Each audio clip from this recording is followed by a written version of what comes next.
अस्सलाम वालेकुम 10th class, क्या हाल है सबका। हम लोगों ने यूनिट नंबर 5 जो है वो कंप्लीट कर लिया है, लेकिन यूनिट नंबर 3 जो है वो अभी भी स्किप किया हुआ है।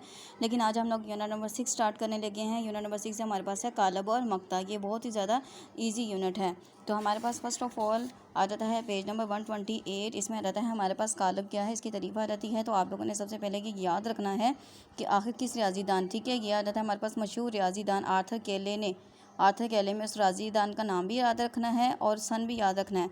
मशहूर रियाजीदान आर्थर केले ने 1857 में कालब का तस्वर मुतारफ़ कराया, ठीक है, ये आप लोगों ने याद रखना है। और इसके अलावा रहता है कालब जो है तबियात और अमरानियात दोनों में भी इस्तेमाल होता है। कौन कौन सा सब्जेक्ट आता है, तबियात और अमरानियात में भी कालब इस्तेमाल होता है। कालब की डेफिनेशन यहाँ से आप लोगों ने याद करनी है। कालब जो है मुरब्बी या मुस्ततीली शक्ल में अदाद की कितारों और कालमों में मतीन तरतीब लिखी गई शक्ल होती है। कालब क्या होता है जी, हम यहाँ से भी ये भी कह सकते हैं कि अदाद की मुरब्बी या मुस्ततीली शक्ल में अदाद की कितारों और कालमों में मतीन तरतीब जो सी होती हैं या लिखी गई तरतीब को कालब कहते हैं। मैं दोबारा एक्सप्लेन कर रही हूँ। मुरब्बी या मुस्ततीली शक्ल में अदाद की कितारों कालमों में मतीन की गई यहाँ पे लिखना की गई तरतीब को कालब कहते हैं, ठीक है, जिनको बड़ी या छोटी ब्रैकेट में लिखा जाता है। यहाँ पे ये नहीं आएगा जी छोटी ब्रैकेट में नहीं, बड़ी नहीं, हाँ जी, इसको छोटी या नहीं, इसको हम लोगों ने सिर्फ और सिर्फ बड़ी ब्रैकेट में, ये जो स्क्वायर ब्रैकेट होती है ना, इसमें शो कर सकते हैं। ये जैसे आ गया, ये हमारे पास कालब आ गया, ठीक है, ये आ गया हमारे पास मुरब्बी शक्ल, ये आ गई मुस्ततीली शक्ल।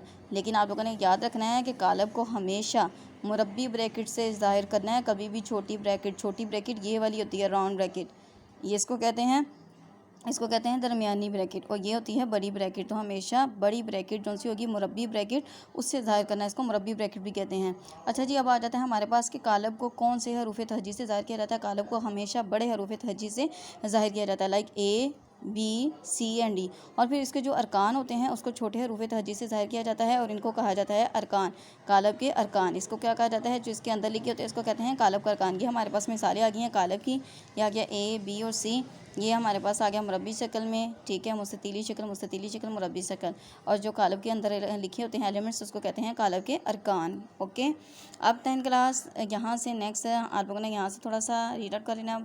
नेक्स्ट हम आ जाते हैं जी आगे कि अगर कालबों में लिखे गए जो यहाँ पे अमूदी शक्ल में लिखे गए होते हैं उसको कह देते हैं, इनको कहते हैं कित कालम। अमूदी शक्ल में क्या कहते हैं, लिखी हुए को कहते हैं कालब के। इसमें हमारे पास कितने कालब हैं, इसमें हमारे पास 2 कालब हैं, क्योंकि एक ये आ गया एक ये, और उसकी सतह के तौर पे लिखे गए जो बनावट होती है उसको कह देते हैं कितार। जो इस तरीके से परपेंडिकुलर लिखा होता है सीधा, ठीक है, सीधा होता है, उसको कह देते हैं हम लोग कालम, और जो इस तरीके से लिखा होता है उसको कह देते हैं अमूदी। यहाँ पे आ जाता है कितार की उफ़की तरतीब में लिखे गए, उफ़की तरतीब हमारे पास ये आ जाता है जी इस तरतीब में लिखे गए, और अमूदी आ जाती है इस तरतीब में, ठीक है। उफ़की आ जाती है हॉरिजॉन्टल, उफ़की तरतीब ये वाली आ जाती है। अमूदी इस तरीके से लिखे गए जो अरकान होते हैं उसको कह देते हैं कतार, और इस तरीके से लिखे गए अरकान को कह देते हैं कालम। ये वाली डेफिनेशन आप लोगों ने अच्छे तरीके से करनी है। यहाँ पर आता है जी कितारों के आलमों की तादाद बराबर भी हो सकती है, लेकिन ज़रूरी नहीं कि वो बराबर भी हो, ओके, वो डिफरेंट भी हो सकती है। तो आप लोगों ने ये वाली डेफिनेशन भी अच्छी तरीके से याद करनी है। नेक्स्ट जी 10th क्लास, नेक्स्ट आप लोगों ने जो सा है कालब का मर्तबा, ये वाली डेफिनेशन मोस्ट इंपॉर्टेंट डेफिनेशन, और ये एक्सरसाइज 1.6.1 से रिलेटेड है कि अगर किसी कालब ए में कितारों की तादाद जो सी m हो, कालमों की तादाद n हो, तो कालब ए का मर्तबा m/n से ज़ाहिर किया जाता है और इसको m/n लिखा जाता है। हम सिंपल वर्डिंग में भी इसकी डेफिनेशन इस तरीके से याद कर सकते हैं। कालब का मर्तबा कि किसी कालब में कितारों और कालमों की तादाद को कालब का मर्तबा कहते हैं। मैं दोबारा एक्सप्लेन करी हूँ, किसी कालब में कितारों और कालमों की तादाद को कालब का मर्तबा कहते हैं। अब जैसे हमारे पास P है, इसमें हमारे पास एक कितार एक कॉलम है, तो इसका हमारे पास मर्तबा क्या आ गया 1/1। फिर पहले कितार नंबर ऑफ़ रोज़ देखनी है, ठीक है, नंबर ऑफ़ के कितनी कितारें हैं, इसमें कितार 1 है और कॉलम कितने हैं 2 हैं, तो इसका मर्तबा क्या आ गया 1/2। इसका हमारे पास आ गया है जी 2/2, ये मर्तबा आ गया है, और इसका हमारे पास आ जाएगा जी 3/3। ये 10th क्लास नेक्स्ट हमारे पास आ जाता है मसावी कालब की डेफिनेशन आती है। 2 कालब मसावी कालब हो गए अगर इनका मर्तबा भी एक जैसा, उनके मतनाज़ा अरकान भी एक जैसे हो। लाइक अगर हमारे पास ये A है, ठीक है, और B है, 3 में से 2 किया तो आ गया 1, 2 को इसके ऊपर डिवाइड किया, आ गया 2, फिर आ गया 3, तो ये आ गया इसके एलिमेंट्स हमारे पास सेम आ गया। इसका मतलब ए जो है वो बी के बराबर है। एक तो उनका जो सा है मरतबा बराबर होना चाहिए, उनके मतनाज़रा का। मतनाज़ा ये होता है कि पहला पहले के बराबर हो, दूसरा दूसरे के बराबर, तीसरा तीसरे के बराबर, चौथा चौथे के बराबर, तो दोनों कालब जो है वो बराबर होते हैं। लाइक इसी तरीके से हमारे पास डी और ई भी बराबर हैं। पहला जो है 1 1 के बराबर आ गया, 2 1 ज़ा 2, 2 3 ज़ा 6, 3 3, दूसरा दूसरे के बराबर, 7 7 के बराबर। ठीक है, तो ये हमारे पास आ गया है। तो ये पेज नंबर हम लोगों ने 131 तक कर लिया है। नेक्स्ट आ जाती है हमारे पास एक्सरसाइज 6.1 आ जाती है। इसमें आ जाता है दरअसल कालमों की मदद से सवाल नंबर 1 से लेके 3 तक हल कीजिए। ठीक है, तो इसमें आ जाता है हमारे पास ए, बी और सी आ जाता है। तो इसके अलावा डी, ई और एफ आ जाता है। पहला सवाल आता है काल्म ए, सी और एफ का मरतबा बताएं। जी दैन क्लास, तो यहाँ पे हमारे पास देखेंगे, यहाँ पे नंबर ऑफ रोज, यहाँ पे कितारों की तादाद कितनी है, 2 है। कालमों की तादाद कितनी है, 2 है।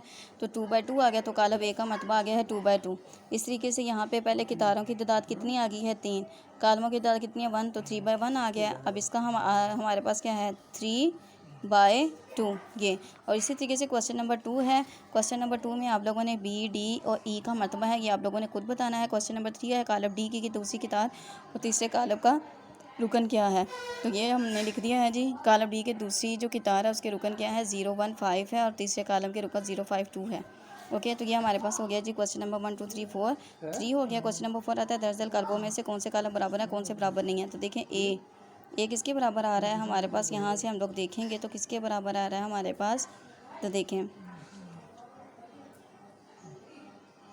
ये देखें 2 + 2, तो ए किसके बराबर आ गया है, डी के। बी का पहला एलिमेंट 1 है और दूसरा एलिमेंट 2 है। अब देखेंगे कि क्या इसमें हमारे पास कोई ऐसा आ रहा है, अभी फ़िलहाल नहीं है।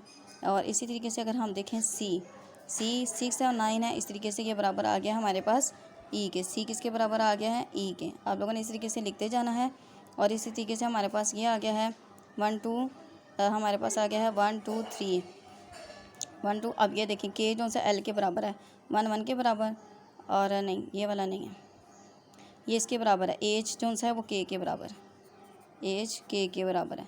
तो इस तरीके से ये आप लोगों ने बाकी भी कर लेने हैं। तो आज की एक्सरसाइज हमारी 6.1 जो ये कंप्लीट हो गई है। आप लोगों ने तमाम डेफिनेशन अच्छे तरीके से लिखने याद करनी है। अल्लाह हाफिज़।